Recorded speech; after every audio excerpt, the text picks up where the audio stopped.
The rise and fall of affordable snowmobiling. The end of snowmobiling for normal people. That's what we're diving into today. And trust me, this story is going to make you angry, sad, and nostalgic all at once. Remember when your dad or your neighbor could just walk into a dealership and buy a brand new snowmobile without taking out a second mortgage? When a working class family could own not one, but 2 or 3 sleds and spend every winter weekend tearing up the trails? Those days are gone, and I'm going to show you exactly how we got here, why it happened, and what it means for the future of this incredible sport.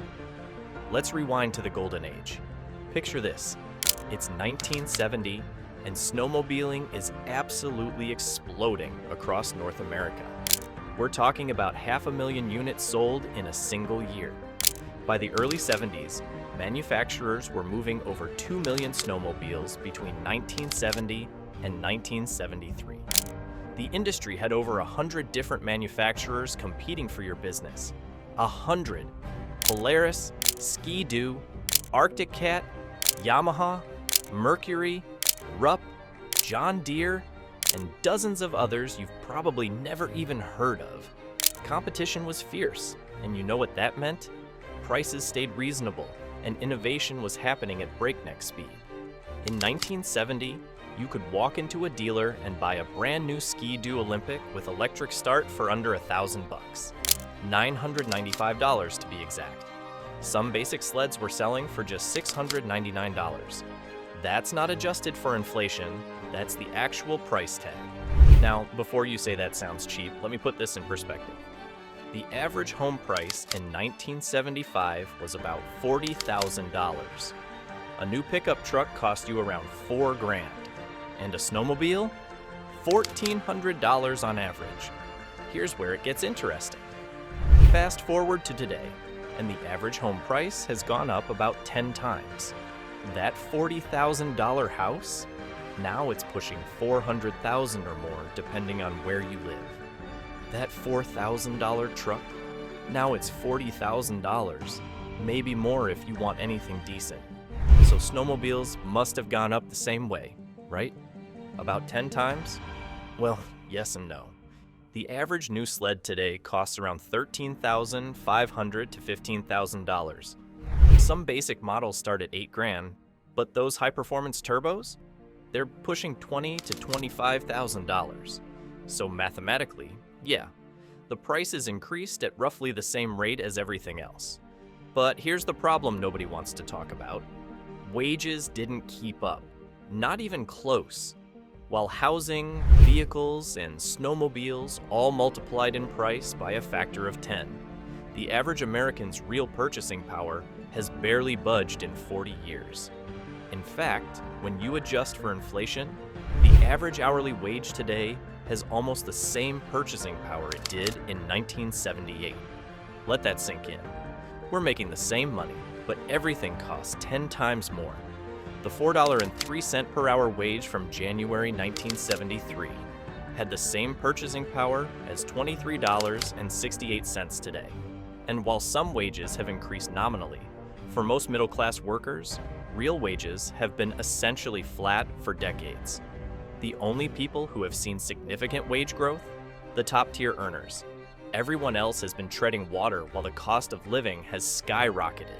So when manufacturers say snowmobile prices have kept pace with inflation, they're technically correct. But they're missing the entire point. The average person's ability to afford a snowmobile hasn't kept pace with inflation. That's the crisis nobody wants to acknowledge. In 1970, a factory worker making decent money could save up for a couple months and buy a snowmobile outright. Today, that same factory worker adjusted for inflation would need to finance that purchase over years. And that's if they can even qualify for the loan. But wait, it gets worse. The industry didn't just let prices rise naturally with inflation. They actively pushed the market upscale. They chased the premium buyer and forgot about everyone else. Look at what happened to the product lineup. In the 70s and 80s, you could buy a basic, reliable sled for under $1,000 adjusted for today's dollars. These weren't fancy machines, but they ran, they were fun, and they were accessible. Manufacturers offered entry-level models, mid-range options, and high-performance sleds. Something for everyone. Today, try finding a truly budget-friendly new adult snowmobile. The cheapest adult sled you can buy is the Polaris RMK Evo at about $8,200, and even that's considered a beginner machine with modest performance. Most entry-level sleds start around $10,000 to $12,000. Want something with actual power, modern features, and reliability? You're looking at $15,000 minimum. Want a high-performance mountain sled or a turbocharged beast? $20,000 to $25,000. Easy. The industry will tell you those modern sleds are worth it. They have electronic fuel injection, adjustable suspension, digital displays, heated seats, heated handlebars, reverse, electric start, and all kinds of technology that didn't exist in the 70s. And you know what? They're right. Modern snowmobiles are incredible machines. They're faster, more reliable, more comfortable, and more capable than anything from the golden age. A modern 850 turbo can hit speeds that would have been considered impossible 40 years ago. You can ride 200 miles in a day and not feel destroyed. The engineering is phenomenal. But here's the question. Did the average rider ask for all that? Did the family who just wanted to spend Saturday afternoons on the trails need a turbocharged, electronically fuel-injected, GPS-enabled, smartphone-connected machine? Or would they have been perfectly happy with a simple, affordable sled that started reliably and ran all day? The manufacturers decided for us. They decided that the market wanted premium features, and they built their entire lineup around that assumption. And in the process, they priced out the core demographic that built this sport: working-class families. Look at the sales numbers and you'll see the evidence written in black and white. In 1971, the industry sold 500,000 snowmobiles in a single year. Throughout the early 70s, millions of units moved. Even in 1997, the industry was still selling around 270,000 sleds annually. What about today? In 2024, worldwide sales dropped to just 112,650 units. That's down almost 10% from the year before. In 2025, the numbers kept falling. Only 92,387 snowmobiles sold globally. Let me put that in perspective. The industry today sells less than 20% of what it sold at its peak. We're talking about an 80% collapse in unit sales over 5 decades. No other recreational vehicle market has seen this kind of devastation. Motorcycles, still strong. TVs and UTVs, absolutely booming. They're stealing market share like crazy because people who used to buy snowmobiles can now get a UTV that they can use year-round for less money. But snowmobiles, dying a slow death, and the manufacturers know it. In December of 2024, Arctic Cat announced they would indefinitely stop producing new snowmobiles after finishing the 2025 model year. Arctic Cat, one of the big four, a legendary brand that's been around since 1961, just gone from the market. And they're not alone. Yamaha killed their snowmobile division too. Yamaha, known for building some of the most reliable 4-stroke sleds ever made, walked away from the business entirely. When 2 of the 4 major manufacturers exit the market within a couple years of each other, you know something is fundamentally broken. Now, industry defenders will blame the weather. They'll say climate change has shortened the snow season, winters are milder, there's less snow, and people can't ride as much. And yeah, that's part of it. The 2023 to 2024 winter season was brutal. Record warmth, low precipitation, snow-starved conditions across most of North America. The Midwest got almost nothing. The Northeast suffered their 3rd bad winter in a row. Some regions literally couldn't ride all season. When you can't use your $20,000 toy for an entire winter, yeah, you're less likely to buy another one. But blaming the weather is a cop-out. It's an excuse that conveniently ignores decades of poor decisions. You know what else happened during those same decades? The average age of a snowmobiler climbed to 54 years old. 54. This sport is graying out. Young people aren't getting into snowmobiling like they used to, and why would they? They're drowning in student loan debt. They can't afford to buy houses, wages are stagnant, and you're asking them to drop 15 grand on a snowmobile? 25 grand if they want something nice? It's not happening. The industry chased the baby boomer market with expensive, feature-laden sleds, and now that demographic is aging out. They're in their 60s and 70s. Many can't physically ride anymore. Some have passed away. And the manufacturers never bothered to build a pipeline of younger riders because they were too focused on extracting maximum profit from each sale instead of maximizing the number of sales.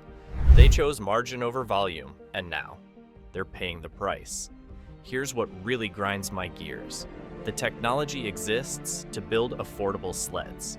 We know it does because they used to do it. Ski-Doo had the 600 cubic centimeter carbureted engine that was affordable, powerful enough for most riders, and incredibly reliable. They killed it. Why? Because they wanted to push everyone toward the more expensive E-Tech engines. Polaris, Arctic Cat, all of them made the same choice. Phase out the budget options, push everyone up market, maximize profit per unit. And the market spoke. People stopped buying. Dealers got stuck with inventory they couldn't move. Manufacturers offered massive rebates, $2,000 to $4,000 off, 0% financing for 60 months, desperate fire sales. Even with those deals, sleds sat on showroom floors. No amount of dealer incentives fixes a broken affordability model. Let's talk about what this means for the sport itself. Snowmobile clubs are disappearing. Trail systems are deteriorating. The volunteer network that maintained thousands of miles of trails is collapsing because there aren't enough riders to justify the work.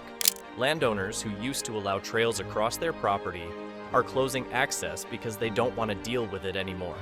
Small towns that depended on snowmobile tourism are struggling. Gas stations, restaurants, hotels, rental shops, all the businesses that thrive during winter are hurting or closing. This isn't just about expensive toys. This is about the death of an entire culture.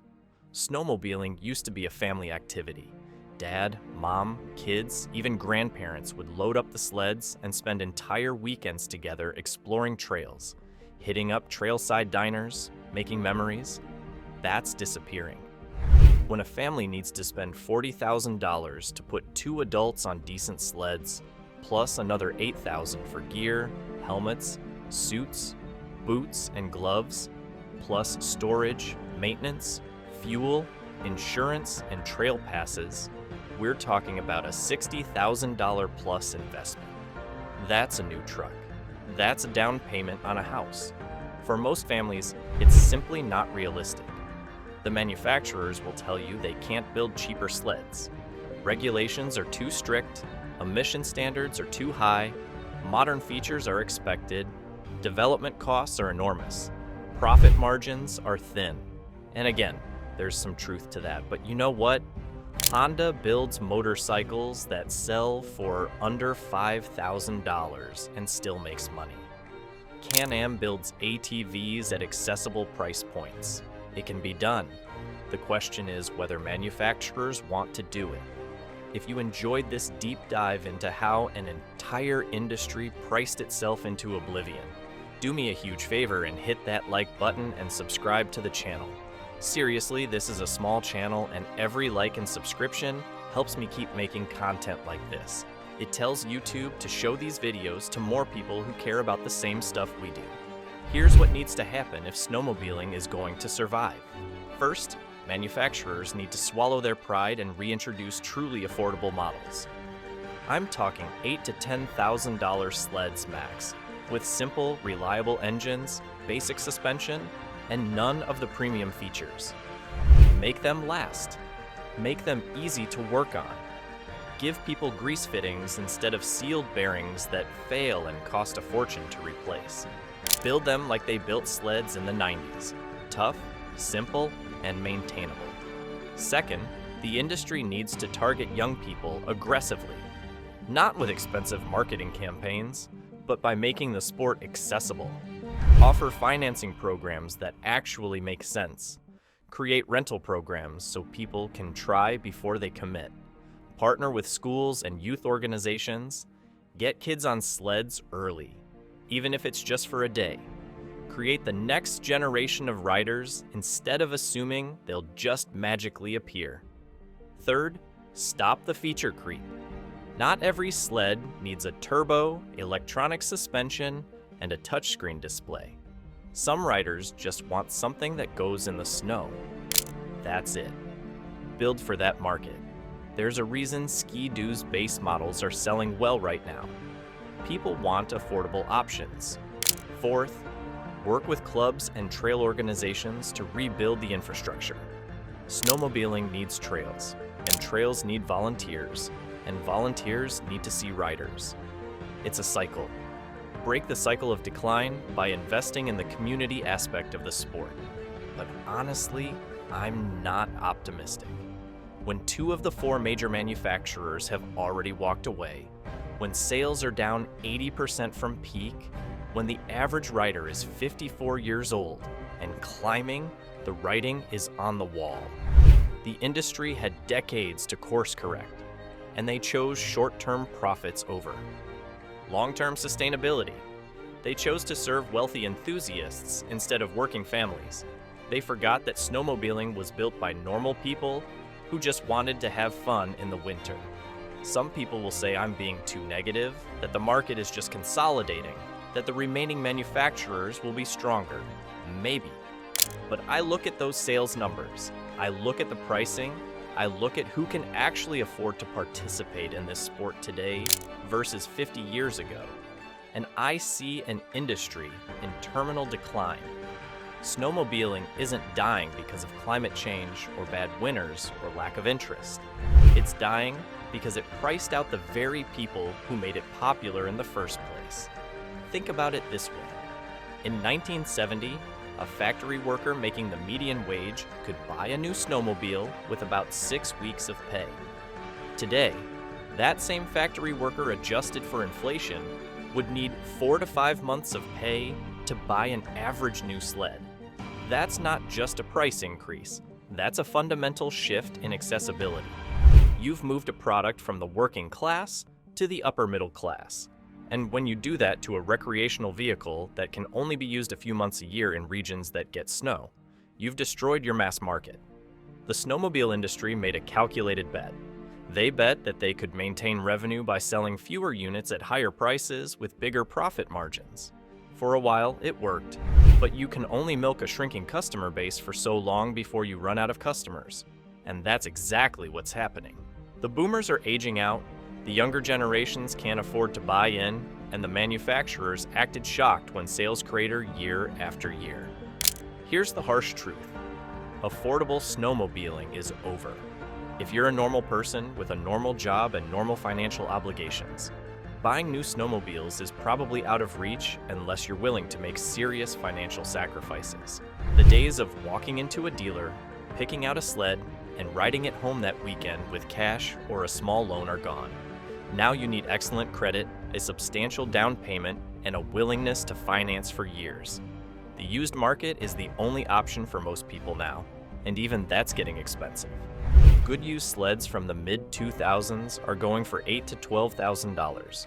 Older vintage sleds are cheap, sure, but they break down constantly. Parts are hard to find, and you'll spend more time wrenching than riding. So you're stuck between expensive new machines and unreliable old ones, with very little middle ground. And you know what the saddest part is? Modern snowmobiles are incredible. They're the best they've ever been in terms of performance, reliability, technology, and capability. The engineers have done an amazing job, but all that amazing engineering is locked behind a price tag that most people simply cannot justify. It's like building the world's best bicycle, but pricing it at $50,000. Sure, it's an incredible bike, but nobody except wealthy enthusiasts will buy it. The snowmobile industry is a perfect case study in how not to manage a consumer market. They abandoned their core customers in pursuit of higher margins. They stopped innovating at the affordable end of the market. They allowed the barrier to entry to become insurmountably high for most families. They failed to cultivate the next generation of riders, and now they're reaping what they sowed: collapsing sales, manufacturers exiting the market, dealers struggling, and a sport that's slowly dying. If you're someone who grew up snowmobiling, who has fond memories of ripping around on sleds with your family and friends, this probably hits hard, because you're watching something you love become a luxury activity for the wealthy. You're seeing trails close, clubs disband, and dealerships shut down.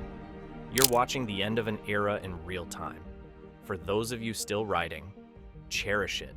Maintain your sleds, support your local clubs, introduce people to the sport when you can. Because the way things are going, there might not be much of a snowmobile industry left in another 10 or 20 years. At least not one that resembles what it used to be. We might end up with a small boutique market serving wealthy enthusiasts who can afford $25,000 machines. And for everyone else, well, you'll get to tell your kids about the golden age when normal people could afford to go snowmobiling.